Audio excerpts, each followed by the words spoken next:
Welcome back to Top 5 Repairs. How do you know you have a bad crankshaft front seal and it's time to replace it?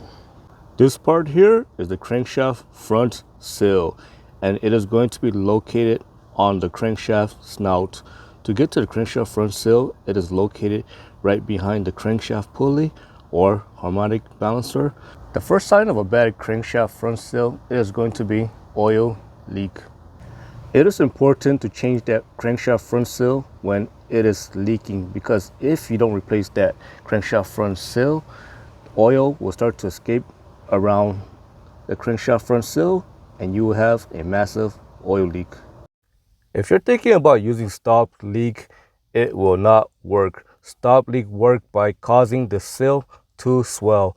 This will cause all the seal and gasket in the engine to swell, and this can cause all sorts of issues. For example, it can cause oil passages to clog. So it is best not to use stop leak, and the best way to fix the leak is to replace the front crankshaft seal. The easiest way to replace the crankshaft front seal is to use a chisel and a hammer. You want to hit on the crankshaft seal on one end. Be careful you don't scratch the crankshaft snout, because this will cause oil to leak out. So again, hit on one end with the hammer.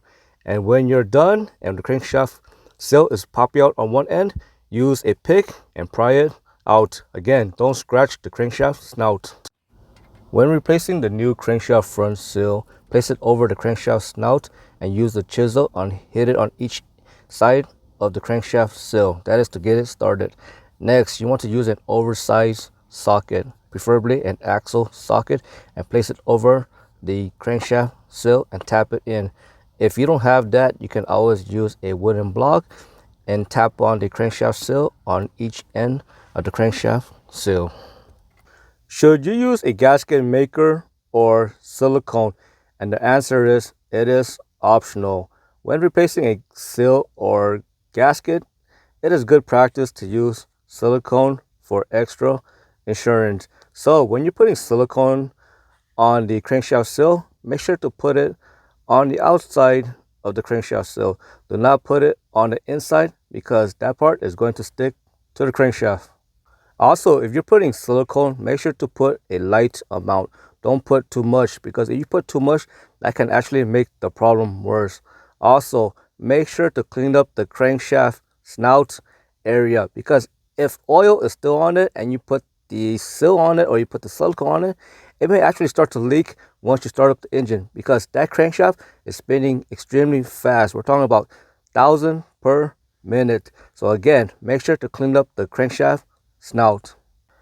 If your vehicle has a timing belt and when that crankshaft seal starts to leak, it is going to get all over that timing belt, and it can cause your timing belt to start slipping, and this can cause all sorts of issue. For example, it can cause your timing belt to actually jump. I hope you found that video useful. As always, thank you for watching, and subscribe to Top 5 Auto Repairs.